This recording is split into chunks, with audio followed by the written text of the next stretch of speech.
تو لوگ میرے پاس آتے اور کہتے میں کتنا پاگل ہوں، اور وہ مجھے کوستے اور کہتے کہ وہ مجھے وہاں نہیں دیکھنا چاہتے، اور وہ کہتے یہاں سے دفع ہو جاؤ۔ میں وہیں کھڑا رہتا اور اپنا کام جاری رکھتا۔ تقریباً 5-6 گھنٹے کے بعد آپ تھک جاتے ہیں، اور مجھے یاد ہے میں کہتا یہ بے وقوفی ہے، تم کیا کر رہے ہو، تم پاگل ہو۔ وہ ٹھیک کہتے ہیں، تم یہاں کھڑے ہو، ان لوگوں سے خدا کی بات کر رہے ہو، انہیں خدا کی کوئی پرواہ نہیں، کیا کر رہے ہو، یہاں سے چلے جاؤ۔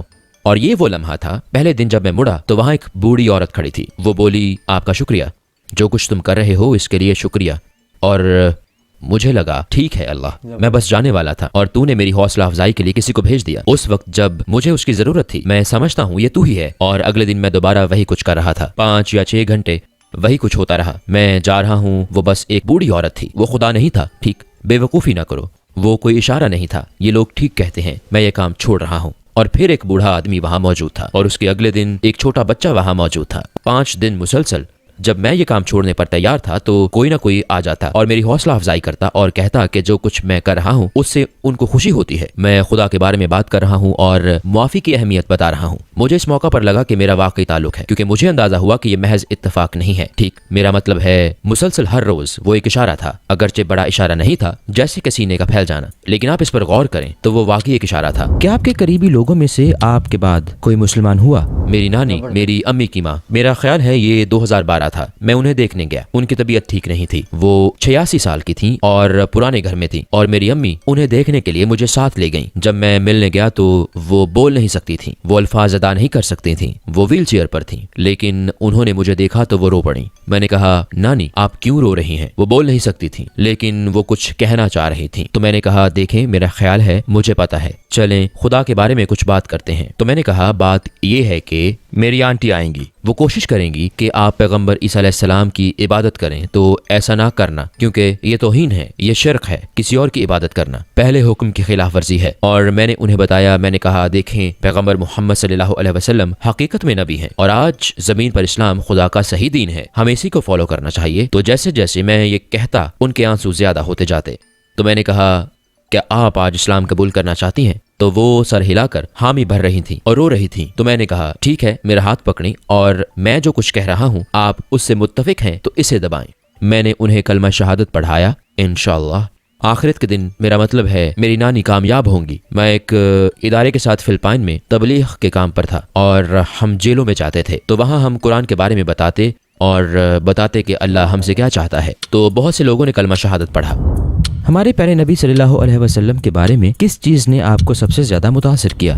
انسانیت کے لیے ان کی رحم دلی نے، ان کے معاف کر دینے کی خوبی نے، ان کے اپنے مطابق سب سے برا دن ہم سب جانتے ہیں وہ طائف کا دن تھا جب لڑکے ان کا پیچھا کر رہے تھے، لڑکوں نے پتھر مارے، آپ کے علم میں ہے کہ انہیں زخمی کر دیا گیا تھا اور ان کے پاس اختیار تھا کہ پہاڑیوں کو ان پر دے مارا جاتا، اور انہوں نے کہا کہ میں ایسا نہیں کرنا چاہتا، ہو سکتا ہے ایک دن یہ لوگ مان جائیں، اور وہ مان گئے۔ تو ان کے معاف کر دینے کی خوبی اور صحیح راستے پر لانے میں لوگوں کی مدد کرنا۔